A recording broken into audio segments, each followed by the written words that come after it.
Hello friends, welcome to my channel UPPCS with Chauhan. तो guys मेरा नाम है कीरत चौहान और हम लोग कर रहे हैं घटनाचक्र 2021 की सीरीज़। तो दोस्तों हम कर रहे हैं इसमें आधुनिक भारत का इतिहास, जिसमें आज हम करेंगे चैप्टर नंबर 17 जो कि है कांग्रेस, बनारस, कलकत्ता और उसका जो है सूरत अधिवेशन। ये बहुत इंपॉर्टेंट अधिवेशन है, तो इन तीनों का हम यहाँ पे देखेंगे। और गाइस अगर आपको मेरी वीडियो पसंद आती है तो प्लीज़ इसे लाइक करिए, मेरे चैनल को सब्सक्राइब और शेयर करना ना भूलें। दोस्तों आपका एक लाइक एक सब्सक्राइब बहुत ज़्यादा मोटिवेट करता है आगे वीडियो बनाने के लिए और कंप्लीट करने के लिए, ये सीरीज़, ये चैप्टर कंप्लीट करने के लिए। आगे हम धीरे धीरे चैप्टर्स करते करते सब्जेक्ट खत्म करेंगे और एक के बाद एक सब्जेक्ट भी खत्म करेंगे दोस्तों। ठीक है, तो हम लोग बिना टाइम वेस्ट करें, और गाइस एक बात और कि चैप्टर बहुत बड़ा नहीं है, तो ये इसी एक पार्ट में कंप्लीट हो जाएगा। तो गाइस चलिए फिर स्टार्ट करते हैं हम लोग। ठीक है, चलिए, बहुत बड़ा चैप्टर नहीं है ये।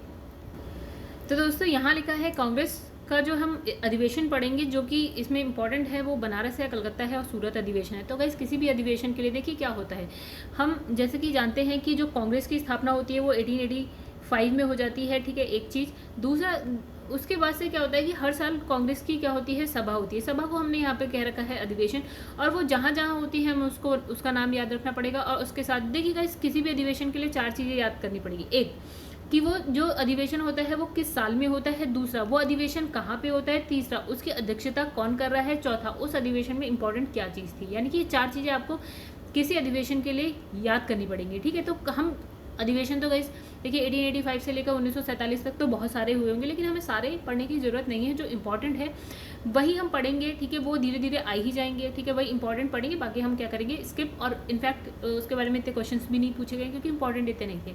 चलिए, फिर मैंने कहा 4 चीज़ें याद रखनी है आपको, ये 4 चीज़ें याद रखनी है। ठीक है, आप इसके धीरे धीरे नोट्स बनाते रहिए, साथ साथ नोट्स बनाते रहिए, तो बाद में क्या होता है कि चीज़ें आसान हो जाती हैं। चलिए दोस्तों फिर स्टार्ट करते हैं। यहाँ लिखा है गोपाल कृष्ण गोखले। तो वैसे गोपाल कृष्ण गोखले ने क्या है, कांग्रेस के बनारस, कौन सा अधिवेशन कहाँ पे होता है, बनारस अधिवेशन कब होता है, 1905 में होता है। तो वैसे 1905 की क्या घटना है जो आपको याद है, बताइएगा।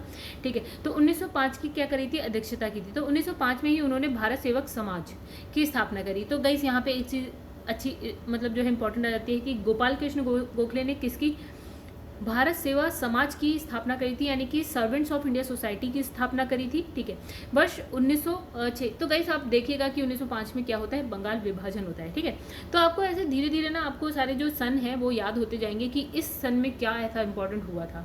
अब लिखा है 1906 के कलकत्ता कांग्रेस अधिवेशन में क्या होता है, अध्यक्ष पद को लेकर जो है पार्टी में विभाजन की नौबत आ जाती है। देखिएगा इस क्या होता है, ये 1905 बंगाल विभाजन हम जानते हैं। ठीक है, यहीं पे जो है कांग्रेस पार्टी में थोड़ा नरम दल और गरम दल जैसा कुछ आ गया था। ठीक है, मतलब कुछ लोग नरम दल, मतलब उनकी जो विचारधारा थी वो थोड़ी उग्रवादी टाइप थी, उग्रवादी विचारधारा थी। कुछ ऐसे थे, कुछ लोग ऐसे थे जिनकी क्या उदारवादी विचारधारा थी। तो यहाँ से क्या है, कांग्रेस पार्टी में जो है एक नींव पड़ जाती है विभाजन की। ठीक है, तो देखिए 1906 में क्या होता है, 1906 के कलकत्ता कांग्रेस अधिवेशन के अध्यक्ष पद को लेकर क्या होता है, पार्टी में विभाजन की नौबत आ जाती है। क्योंकि जो जिनकी उग्रवादी विचारधारा थी वो चाहते थे यार उनका कोई अध्यक्ष बने, मतलब उनकी विचारधारा का कोई अध्यक्ष बन जाए। और जो उदारवादी विचारधारा रखते थे वो सोचते थे यार कोई ऐसा अध्यक्ष बने कांग्रेस का जिसकी विचारधारा उदारवादी हो। ठीक है, तो यहाँ पे क्या होता है कि विभाजन की नौबत आ जाती है। ठीक है, लेकिन जो दादा भाई नौरोजी हैं उनके अध्यक्ष बनने से क्या होता है, संभावित विभाजन उस समय टल जाता है। अब देखिए यहाँ पे 1906 में क्या है, विभाजन अभी टल गया, अध्यक्ष बन गए दादा भाई नौरोजी। चलिए फिर आगे बढ़ते हैं। इसमें लिखा जो है राष्ट्रीय कांग्रेस के कलकत्ता अधिवेशन में ही पहली बार जो दादा भाई नौरोजी ने किसका, स्वराज की मांग की थी। तो गाइस ये लाइन क्यों इंपॉर्टेंट हो गई कि दादा भाई नौरोजी ने पहली बार स्वराज की मांग कब करी थी, यहाँ कलकत्ता अधिवेशन 1906 में करी थी। ठीक है, आगे बढ़ते हैं। फिर इसमें लिखा है कांग्रेस द्वारा सेल्फ रूल, स्वराज, ठीक है गाइस, उसी को इंग्लिश में बोला है सेल्फ रूल संबंधी प्रस्ताव पर सर्वप्रथम वर्ष 1905 में बनारस अधिवेशन में चर्चा हुई थी, और वर्ष 2006 में कलकत्ता के अधिवेशन में क्या होता है, स्वराज का जो प्रस्ताव है वो पारित कर दिया जाता है।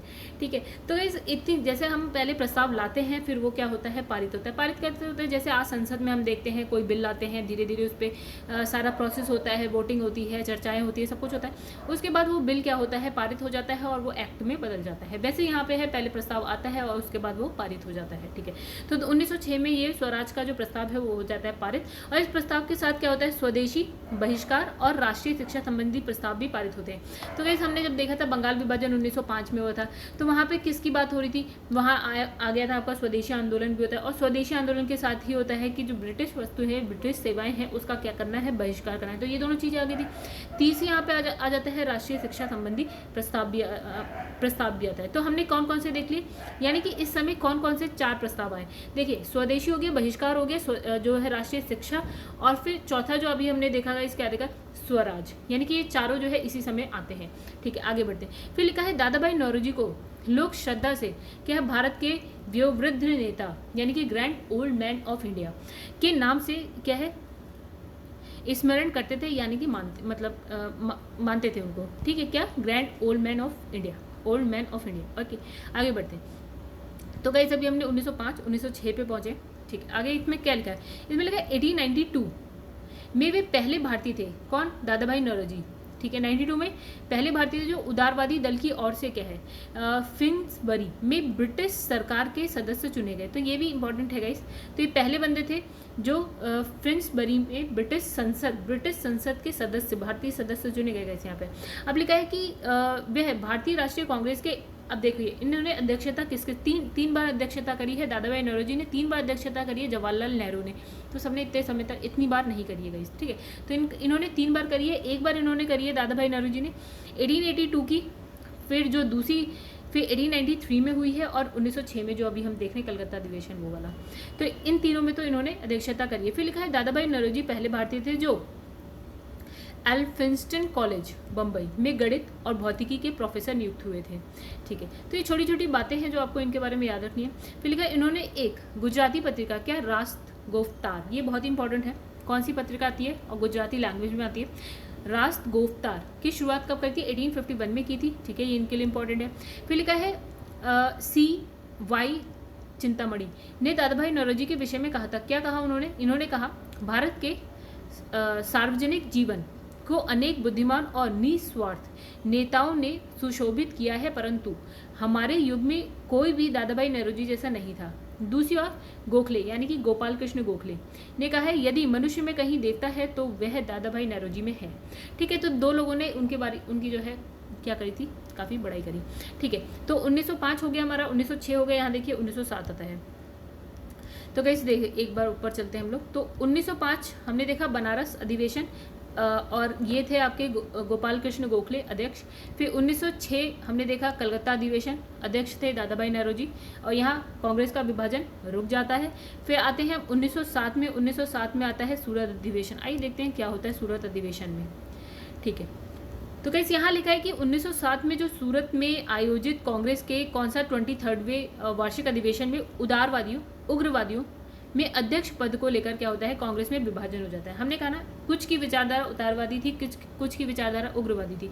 अब ये लोग एक दूसरे से अलग होने लगते हैं। तो यहाँ क्या होता है कि जो उदारवादी विचारधारा थे वो अलग, उग्रवादी विचारधारा के अलग, तो कांग्रेस का हो जाता है विभाजन। कब की बात है ये, 1907 की, और कौन सा अधिवेशन है, सूरत अधिवेशन। सूरत अधिवेशन इसीलिए बहुत ज़्यादा इंपॉर्टेंट है, 1907 वाला। कांग्रेस टूटने से बच जाती है। ठीक है, अब लिखा है उग्रपंथी, जहाँ लाला लाजपत राय को अध्यक्ष बनाया गया। मतलब एक्चुअली क्या थे, वो कहते थे भैया मेरा अध्यक्ष बने, ये कहते थे मेरा अध्यक्ष बने। तो जो उग्रपंथी थे यानी कि उग्रवादी विचारधारा के थे, वो चाहते थे लाला लाजपत राय वहाँ के अध्यक्ष बन जाए। ठीक है, वही जो उदारवादी थे वो चाहते थे रासबिहारी घोष को अध्यक्ष बनाया जाए। तो अंततः क्या होता है, एंड में क्या होता है कि जो रासबिहारी घोष हैं वो अध्यक्ष बनने में सफल हो जाते हैं। बट क्या है, कांग्रेस का विभाजन तो हो ही जाता है। तो वैसे यहाँ पे हमारे नोट्स होते हैं ख़त्म। आइए इसके क्वेश्चन आंसर देखते हैं। तो बहुत बड़ा क्वेश्चन है ये। तो यहाँ लिखा है कि 18 वर्ष की आयु में स्नातक, 20 वर्ष की आयु में प्रोफेसर और सुधारक के सह संपादक, और 25 वर्ष की आयु में सार्वजनिक सभा और प्रांतीय सम्मेलन के मंत्री, 19 वर्ष की आयु में राष्ट्रीय कांग्रेस के मंत्री, 31 वर्ष की आयु में महत्वपूर्ण रॉयल कमीशन के समक्ष अग्रणी प्रवाह, 34 वर्ष की आयु में प्रांतीय विधायक, 36 वर्ष की आयु में इंपीरियल विधायक, 39 वर्ष की आयु में भारतीय राष्ट्रीय कांग्रेस के अध्यक्ष। ओके, एक देशभक्त जिसे महात्मा गांधी ने स्वयं क्या कहा था, अपना राजनीतिक गुरु। ठीक है, आइए देखते हैं। ठीक है, अपना गुरु माना था, और गुरु कौन से, राजनीतिक गुरु माना था। तो इन शब्दों में एक जीवनीकार ने वर्णन किया है, मतलब ये किसके लिए कहा गया है। तो गाइस महात्मा गांधी, हम सब कुछ तो बहुत नहीं जानते, लेकिन अगर हम इतना भी जानते हैं कि महात्मा गांधी के राजनीतिक गुरु कौन थे, तो गाइस वो थे गोपाल कृष्ण गोखले। तो हमें आंसर बहुत आसानी से हम इसका आंसर लगा सकते हैं। आइए इसका आंसर देखते हैं, व्याख्या देखते हैं। ठीक है, आंसर तो यही है, गोपाल कृष्ण गोखले।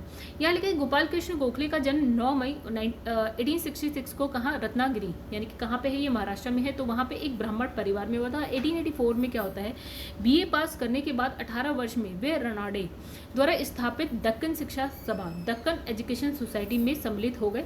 ठीक है, फिर इसमें लिखा है उन्होंने 20 वर्ष तक क्या क्या है, इस सभा की सेवा भिन्न भिन्न रूप में की, अर्थात विद्यालय के मुख्य अध्यापक। फिर है इसमें लिखा है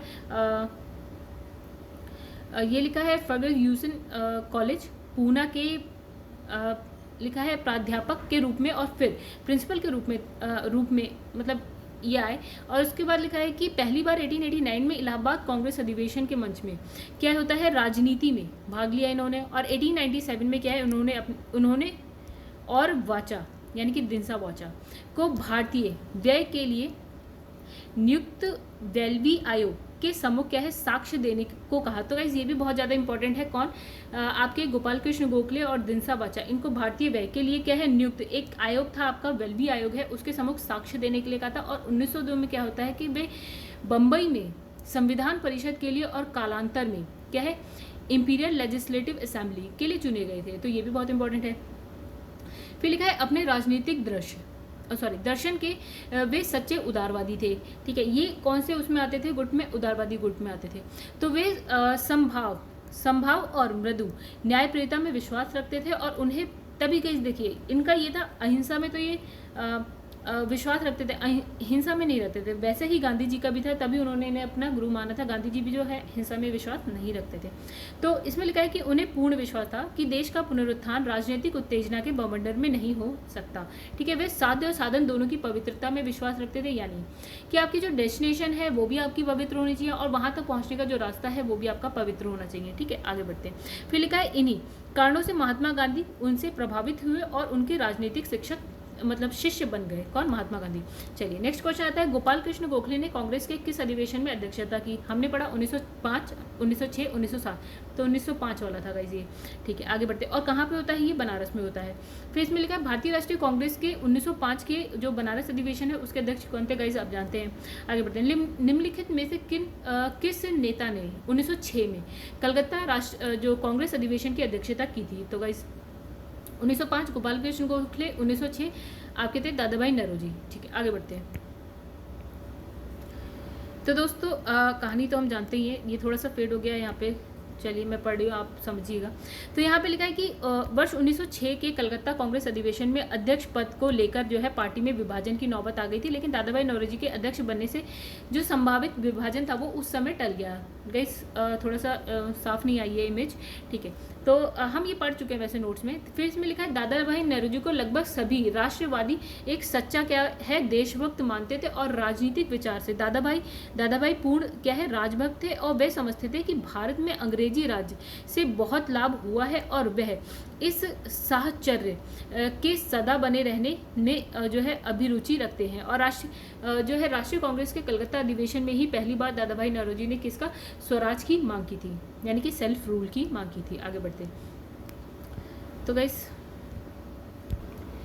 जो नेक्स्ट क्वेश्चन है वो लिखा है यहाँ पे, कांग्रेस ने स्वराज प्रस्ताव वर्ष 1905 में पारित किया और प्रस्ताव का उद्देश्य था। देखिए गाइस, तो गाइस यहाँ पे देखिए 1905, यहाँ पे हम एक बार व्याख्या देखते हैं। तो इसमें लिखा है कांग्रेस ने, इसमें लिखा है स्वराज यानी कि स्वशासन, स्वशासन सेल्फ रूल एक ही बात है।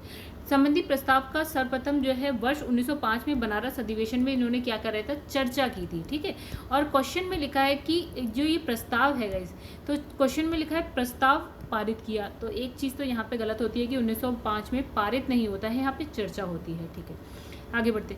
फिर यहाँ लिखा है कि जो चर्चा हुई, और वर्ष 1906 में क्या होता है, कलकत्ता के अधिवेशन में स्वराज का प्रस्ताव पारित किया जाता है, यानी कि पारित करने का जो वर्ष है वो है 1906 ना कि 1905। तो इस प्रस्ताव के साथ क्या है, स्वदेशी बहिष्कार, राष्ट्रीय शिक्षा संबंधी प्रस्ताव भी क्या होते हैं, पारित होते हैं। आगे बढ़ते हैं।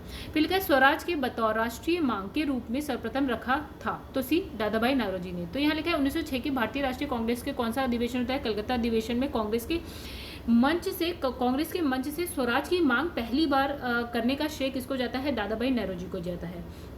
1906 कलकत्ता अधिवेशन, दादा भाई नौरोजी, स्वराज की बात हो रही है। तो यहाँ लिखा है कांग्रेस के मंच से भारतीय राष्ट्रीय जो कांग्रेस है, किस अधिवेशन में क्या होता है? प्रथम बार स्वराज शब्द को व्यक्त किया जाता है। तो यहाँ लिखा है कि कलकत्ता अधिवेशन 1906, और किसने करा है? दादा भाई नौरोजी ने किया है। तो यहाँ लिखा है कि जो कांग्रेस है, कांग्रेस के मंच से भारतीय राष्ट्रीय कांग्रेस के कलकत्ता अधिवेशन 1906 में प्रथम बार स्वराज शब्द जो है दादा भाई नौरोजी द्वारा व्यक्त किया जाता है, और दादा भाई नौरोजी ने स्वराज शब्द की व्याख्या करते हुए इसे कलकत्ता अधिवेशन 1906 में ही क्या है, भारतीय राष्ट्रीय कांग्रेस के लक्ष्य बताया था। और यहाँ पे गई आगे क्या लिखा है? इसमें लिखा है प्रारंभ में जो उत्तर प्रदेश लोक सेवा आयोग है, इस प्रश्न का उत्तर विकल्प बी माना था, यानी कि विकल्प बी देख लेते हैं क्या है हमारे पास। तो विकल्प बी लिखा है कलकत्ता अधिवेशन 1906, ठीक है। परंतु संशोधित जो उत्तर जो है पत्रक है, उसमें क्या होता है कि इस प्रश्न का जो उत्तर है उसको निरस्त कर दिया गया। मतलब ठीक है, बकवास लिखिएगा इस, आप पढ़ लीजिएगा। चलिए आगे बढ़ते हैं। तो इसमें लिखा है कि तो दोस्तों इसमें लिखा है कि जो स्वराज शब्द का जो है प्रयोग है सर्वप्रथम किसने किया था? तो गाइस किसने किया था? सबसे पहले बाल गंगाधर तिलक ने। अच्छा ये देखते हैं क्या है। कांग्रेस के मंच की अलग बात है, और सबसे पहले यूज किसने कर दिया था? तो जो तिलक थे उनका कथन था कि स्वराज मेरा जन्मसिद्ध अधिकार है और मैं इसे लेकर रहूंगा। तो हालांकि स्वराज शब्द का सर्वप्रथम प्रयोग जो है दयानंद सरस्वती ने किया था, और यहाँ पे वो विकल्प है नहीं। आगे बढ़ते हैं। दादा भाई नौरोजी, तो गाइस स्वराज के बारे में भी देखिए 3 नाम आ गए। एक तो आपका दादा भाई नौरोजी है और तिलक हैं, और उसके बाद यहाँ पे एक और नाम है जिनका नाम है दयानंद सरस्वती, तो इन्होंने भी कहा था। ठीक है आगे बढ़ते। तो गाइस याद रखिएगा, और दयानंद सरस्वती के बारे में हम थोड़ा सा पढ़ चुके हैं, आप थोड़ा सा पीछे वाले जो आपके नोट्स होंगे उसको आप देखिएगा। यहाँ लिखा है दादा भाई नौरोजी जो है आपके आमतौर पर किस नाम से जाने जाते थे? तो गाइस किस नाम से जाने जाते थे? हमने पढ़ा था अभी, grand old man of India. ठीक है, तो यहाँ लिखा है दादा भाई नौरोजी को लोग जो है श्रद्धा से भारत के वयोवृद्ध नेता यानी कि grand old man of India के नाम से जो है स्मरण करते थे। और 1892 में पहले भारतीय जो उदारवादी दल की ओर से क्या होता है, फ्रिंसबरी में ब्रिटिश संसद के सदस्य चुने गए, और वह भारतीय राष्ट्रीय कांग्रेस के 1886, 1893 और 1906 के अध्यक्ष भी बने थे। और CY चिंतामणि ने दादा भाई नौरोजी के विषय में कहा था, क्या कहा था? भारत के सर्वाधिक सार्वजनिक जीवन को अनेक बुद्धिमान और निस्वार्थ नेताओं ने सुशोभित किया है, परंतु हमारे युग में कोई भी दादा भाई नौरोजी जैसा नहीं था। और दूसरी ओर गोखले क्या कहते हैं? यदि मनुष्यों में कहीं देवता है तो वो कौन है? दादा भाई नौरोजी। फिर लिखा भारत में grand old man of India की संज्ञा किसे दी गई? गाइस आप इसका आंसर जानते हैं। फिर लिखा है इसमें से किसे दी ग्रैंड मैन ऑफ इंडिया कहा गया? तो गाइस आप इसका आंसर जानते हैं। ठीक है, ये रिपीट होते हैं, इनके आगे रिपीट लिख लिया करिए, और इन क्वेश्चन को क्या है स्किप कर दिया करिए, जिससे क्या होता है टाइम बचेगा और कुछ नहीं। इसमें लिखा है निम्नलिखित में से कौन कथन दादा भाई नौरोजी के विषय में सत्य नहीं है? तो गाइस देखते हैं इसमें क्या लिखा है। डी लिखा है वे ब्रिटिश जो है पार्लियामेंट के सदस्य के रूप में अन उदारवादी पार्टी के टिकट पर चुने गए थे। तो गाइस अभी हमने क्या देखा था, ये उदारवादी पार्टी से थे, ना कि अन उदारवादी पार्टी से। ठीक है, बाकी इसके देख लेते हैं क्या लिखा है। उन्होंने जो है पार्टी ऑफ क्या है an British rule of India पुस्तक लिखी थी, सही है। उन्होंने गुजराती के प्रोफेसर के रूप में क्या है यूनिवर्सिटी कॉलेज लंदन में भी काम किया था। उन्होंने बम्बई में महिला शिक्षा की नींव रखी थी। ठीक है, ये सब इनके लिए है। फिर आगे हम चलिए नेक्स्ट, इसमें लिखा है दादा भाई नौरोजी ने 1892 में ब्रिटिश पार्लियामेंट के सदस्य के रूप में उदारवादी यानी कि लिबरल पार्टी के टिकट पर क्या है चुनाव लड़ा था, मतलब वो पहुंचे थे। फिर लिखा है दादा भाई नौरोजी के विषय में निम्नलिखित में से कौन सा एक कथन असत्य है, यानी कि कौन सा गलत है? तो इसमें लिखा है डी, उन्होंने 4 बार भारतीय राष्ट्रीय कांग्रेस की अध्यक्षता की। गाइस गलत है, ये 3 बार उन्होंने करी थी भारतीय राष्ट्रीय कांग्रेस की अध्यक्षता। और कब कब करी थी? यहाँ पे एक करी थी उन्होंने 1886 में, फिर 1893 में करी थी, और 1906 में करी थी। ठीक है, लिखा दादा भाई नौरोजी पहले भारतीय थे जो एल्फिंस्टन कॉलेज बम्बई में गणित भौतिकी के प्रोफेसर नियुक्त हुए। 1892-95 तक क्या है उदारवादी दल से ब्रिटिश पार्लियामेंट के सदस्य रहे। उन्होंने एक गुजराती पत्रिका, क्या नाम था उसका, राष्ट्र गोफ्तार की शुरुआत 1851 में की थी। और हमने देख लिया कब कौन कौन से अधिवेशन में इन्होंने अध्यक्षता की। फिर लिखा है ब्रिटिश पार्लियामेंट में चुने जाने वाला जो है प्रथम भारतीय कौन था? तो गाइस अभी हमने पढ़ा दादा भाई नौरोजी। तो लिखा है कि जो दादा भाई नौरोजी है वो प्रथम भारतीय थे जो 1892 में उदारवादी दल की ओर से फ्रिंसबरी में ब्रिटिश संसद के सदस्य चुने गए थे।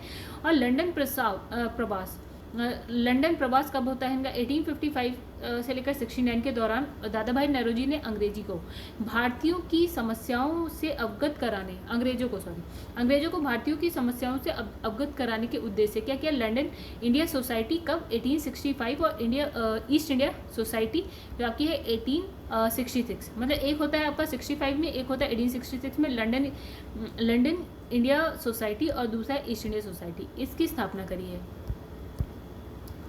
लिखा है नरम और गरम दल के रूप में भारतीय राष्ट्रीय कांग्रेस का विभाजन किस अधिवेशन में होता है? तो गाइस सूरत अधिवेशन में होता है। आइए देखते हैं सूरत अधिवेशन कब होता है? 1907 में होता है। तो यहाँ लिखा है 1907 में सूरत में आयोजित कांग्रेस के 23वें जो है राष्ट्रीय अधिवेशन या वार्षिक अधिवेशन में उदारवादियों और उग्रवादियों में अध्यक्ष पद को लेकर क्या होता है? कांग्रेस का विभाजन हो जाता है। उग्रपंथी जहां लाला लाजपत राय को अध्यक्ष बनाना चाहते थे, वहीं उदारवादी जो है रासबिहारी बोस को क्या है? अध्यक्ष बनाना चाहते थे। और अंततः कौन बनता है गाइस? अध्यक्ष बनते हैं रासबिहारी बोस।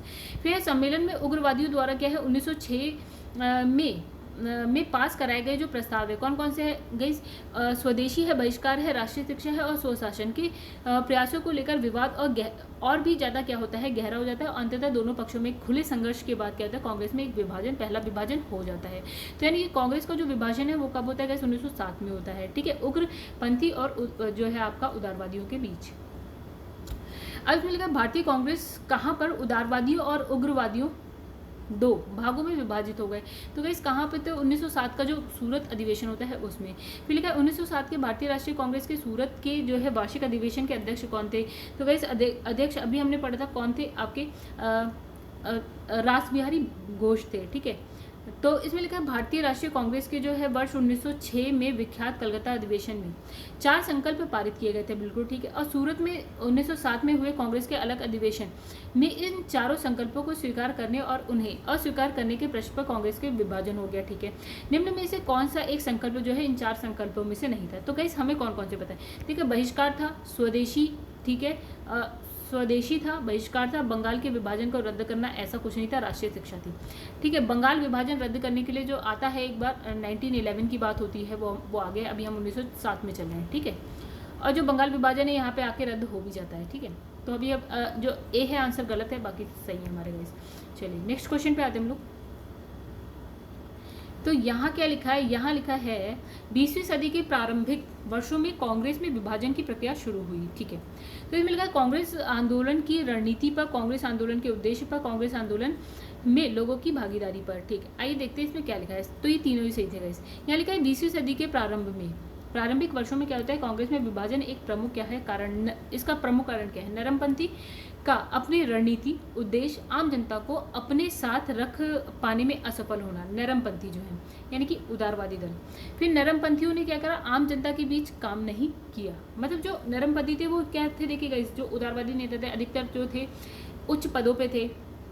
ठीक है, और शिक्षित थे, और जो जैसे लाइक वकील हैं, इंजीनियर हैं, ये सब थे। तो ये जो आम जनता से कभी जुड़ ही नहीं पाए। ठीक है, नरमपंथी राजनीति घटनाक्रम के अनुसार क्या अपनी रणनीति में क्या है फेरबदल नहीं कर पाते थे। ठीक है, वे ये महसूस ना कर सके कि उनकी उपलब्धियों ने ही उनकी राजनीति को अव्यवहारिक बना दिया है। ठीक है, नरमपंथी और गरमपंथी की सोच और अनुमान जो है पारंपरिक मतभेद के दृष्टिकोण और राष्ट्रवादी दृष्टिकोण दोनों से ही गलत थे। नरमपंथी ये समझ नहीं पाए कि सरकार नरमपंथियों के भय के कारण ही उनसे बातचीत कर रही है, और गरमपंथी देखिए ये नहीं समझ पाए कि जो सरकार है वो किनसे डर रही है? गरमपंथियों से डर रही है, उसी वजह से उनसे बात कर रही है। तो गरमपंथी ये नहीं समझ पाए कि उन्हें संघर्ष में नरमपंथियों के लिए क्या है कवच का काम कर सकते हैं। ठीक है, फलस्वरूप क्या होता है? 1907 के सूरत अधिवेशन में क्या होता है? कांग्रेस का विभाजन हो जाता है। तो दोनों एक दूसरे की इंपॉर्टेंस को समझ नहीं पा रहे थे यहाँ पे। ठीक है, अब यहाँ लिखा है कि भारतीय राष्ट्रीय कांग्रेस में सूरत की फूट हुई थी। ठीक है, तो गाइस यहाँ पे है 1907 में होता है। तो भारतीय राष्ट्रीय कांग्रेस सूरत फूट वर्ष 1907 में कांग्रेस के सूरत अधिवेशन में हुई थी, और इसमें क्या होता है? कांग्रेस नरमपंथी और गरमपंथी दो अलग अलग गुटों में विभाजित हो जाता है। फिर सूरत अधिवेशन तापी नदी के किनारे हुआ था, और सूरत के विभाजन में गरम दल का नेतृत्व कौन करते? बाल गंगाधर तिलक कर रहे थे। ठीक है, अब लिखा है भारतीय राष्ट्रीय कांग्रेस का प्रथम विभाजन कब हुआ था? तो 1907 में हुआ था। सूरत अधिवेशन या सूरत विभाजन का नेतृत्व किया था, तो गाइस किसने किया था? ओके, तो इसका नेतृत्व किसने किया था? तो वैसे तो देखा जाए तो नरमपंथियों के करमपंथियों के कौन थे? बाल गंगाधर तिलक। ठीक है, इसका आंसर भी सी है। ठीक है, वर्ष 1907 में सूरत में भारतीय राष्ट्रीय कांग्रेस के विभाजन का मुख्य कारण था, क्या था गाइस? तो अंग्रेज सरकार के साथ क्या नरमपंथियों की वार्ता करने की जो क्षमता के बारे में जो चरमपंथी हैं यानी कि गर्मपंथी हैं में विश्वास का अभाव। अब जो गर्मपंथी है या उग्रवादी हैं वो सोचते थे यार ये बात करने से काम चलेगा नहीं, लेकिन जो नरमपंथी या उदारवादी हैं वो सोचते थे यार बात करके, प्रस्ताव रख के, ये सारी चीज़ें करके ही काम चल सकता है, मतलब भारत जो है स्वतंत्र हो सकता है। बट उनका मानना ये नहीं था, उग्रवादियों का मानना ये नहीं था। तो यहाँ देखिए क्या लिखा है कि वर्ष 1907 में सूरत में भारतीय राष्ट्रीय कांग्रेस के विभाजन का मुख्य कारण था। फिर लिखा है अंग्रेजी सरकार के साथ नरमपंथियों की वार्ता करने की क्षमता के बारे में चरमपंथियों में विश्वास का क्या था? अभाव था। सूरत अधिवेशन में चरमपंथी लाला लाजपत राय की अध्यक्षता को अध्यक्ष बनाना चाहते थे और जो उदारवादी थे वो रासबिहारी घोष को बनाना चाहते थे। ठीक है, अंततः कौन बनता है अध्यक्ष? रासबिहारी घोष ही बनते हैं। तो गाइस यहाँ पे जो हमारा चैप्टर है और उसके जो क्वेश्चन है, देखिए छोटा सा चैप्टर है वो यहाँ हो गया है खत्म। बाकी हम जो नेक्स्ट चैप्टर है गाइज वो है हमारा मुस्लिम लीग का गठन, जो कि 1906 में होता है, उसका हम नेक्स्ट वीडियो में करेंगे। तो गाइज अगर आपको मेरी वीडियो पसंद आती है तो प्लीज़ इसे लाइक करिए, मेरे चैनल को सब्सक्राइब और शेयर करना ना भूलें। तो दोस्तों प्लीज़ अगर वीडियो सच में पसंद आ रही है या आपको लगता है थोड़ा भी बाकियों से अलग है तो प्लीज़ लाइक करिए, प्लीज़ सब्सक्राइब करिए। ठीक है, तो थोड़ा सा सपोर्ट मिलता है तो और अच्छा लगता है दोस्तों, तो इतना आप मेरे लिए कर सकते हैं। ठीक है, और मेरी कोशिश रहेगी कि मैं जल्दी जल्दी ये ख़त्म करूँ। तो दोस्तों यहाँ पे हम करते हैं अलविदा लेते हैं आपसे। अब मिलते हैं हम लोग अपने नेक्स्ट वीडियो में, तब तक के लिए धन्यवाद दोस्तों।